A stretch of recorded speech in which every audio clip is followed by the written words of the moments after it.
بسم اللہ الرحمن الرحیم۔ السلام علیکم ورحمۃ اللہ۔ آج کا کیلنڈر ملاحظہ فرما لیجئے۔ معزز ناظرین کرام، ہم امید کرتے ہیں آپ سب خیریت سے ہوں گے۔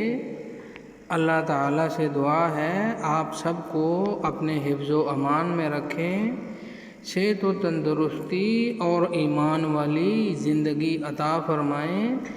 کتنے خوش نصیب ہیں ہم کہ اللہ پاک نے ہمیں امت محمدیہ میں پیدا کیا اور ماہ رمضان المبارک نصیب فرمایا، اس نبی کی امت بنایا جس نے انبیاء کی امامت فرمائی۔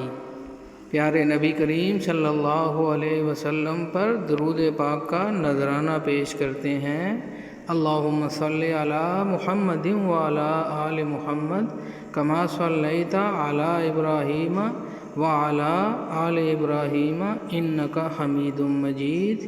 اللہم بارک علی محمد وعلی آل محمد کما بارکت علی ابراہیم وعلی آل ابراہیم انک حمید مجید۔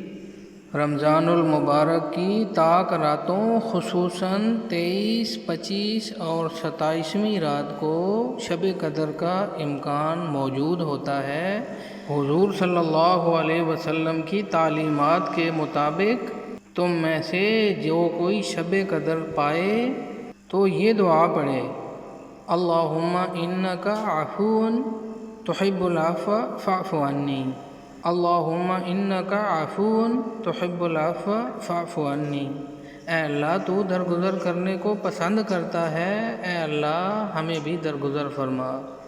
اور یہ آخری عشرہ آگ سے خلاصی کا ہے۔ اللہم اجرنی من النار، اللہم اجرنی من النار، اللہم اجرنی من النار۔ اس دعا کا کثرت سے ورد کریں، اللہ پاک سے جہنم کی آگ سے خلاصی کی دعا مانگیں۔ یہ وہ شب قدر کی رات کہ جس میں ایک رات کی عبادت 1000 مہینوں کی عبادت سے بھی بہتر ہے۔ لیلۃ القدر خیر من الف شہر۔ رمضان المبارک کی آخری ساعتیں ہیں، کوشش کریں کہ زیادہ سے زیادہ ذکر، اذکار، تسبیحات، نماز تہجد کا اہتمام کریں۔ طاق راتوں میں خاص عبادتوں کا اہتمام کریں، اکیلے میں بیٹھ جائیں اور اپنے رب سے باتیں کریں اور اپنے رب کو منا لیں۔ نہ جانے آئندہ کا رمضان ہم میں سے کس کو نصیب ہو۔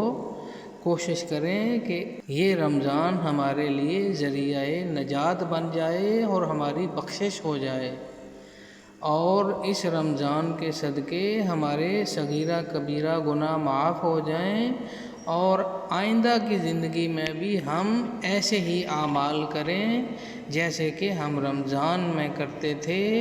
جھوٹ سے پرہیز، غیبت، چغلی، حسد، کینہ وغیرہ سے پرہیز کرتے تھے، ایسے ہی باقی کے 11 مہینوں میں بھی عملی طور پر ہم نے اپنے آپ کو ایسے ہی ڈھالنا ہے۔ اے اللہ ہماری یہ ٹوٹی پھوٹی عبادتیں قبول فرما لیں۔ ہم کمزور ہیں، ضعیف ہیں، ہمارے بس میں جتنا تھا ہم نے اپنے آپ کو پیش کر دیا۔ اے اللہ ہماری یہ عبادتیں قبول فرما لیں، اپنا فضل فرما لیں، کرم فرما لیں۔ اے اللہ آسانی فرما دیں ہمارے لیے۔ اے اللہ ہمارے گناہ بخش دیں۔ اے اللہ ہمارے بیماروں کو شفا عطا فرما۔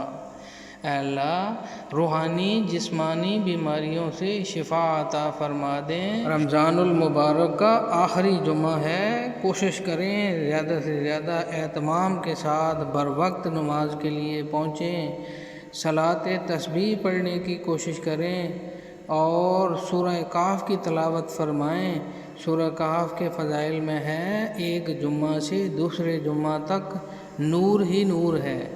حضور صلی اللہ علیہ وسلم کی ذات پر زیادہ سے زیادہ نذرانہ درود پاک پیش کریں، اپنے حق میں بھی اور اپنے دوسرے مسلمانوں کے حق میں بھی دعا فرمائیں، اپنے پیارے ملک پاکستان کے لیے دعا فرمائیں، اور جہاں جہاں بھی مسلمان تکلیف میں ہیں، پریشانی میں ہیں، اے اللہ ان کے لیے آسانی فرما دیں۔ اے اللہ ہم سب کے سارے کاموں میں آسانی فرما، ہمیں رزق حلال واسع عطا فرما، برکت نصیب فرما۔ اے اللہ ہمیں لقمہ حرام سے بچانا۔ اے اللہ ہماری دعائیں قبول فرمانا۔ آج کے دن پیارے نبی کریم صلی اللہ علیہ وسلم نے جو دعائیں مانگی ہم بھی مانگتے ہیں، اے اللہ ہمیں عطا فرما دیں۔ اے اللہ جن چیزوں سے نبی صلی اللہ علیہ وسلم نے پناہ مانگی، اے اللہ ہم بھی پناہ مانگتے ہیں، ہماری حفاظت فرما لیں۔ اے اللہ ہماری دعائیں قبول فرما لے، آمین یا رب العالمین۔ السلام علیکم ورحمۃ اللہ۔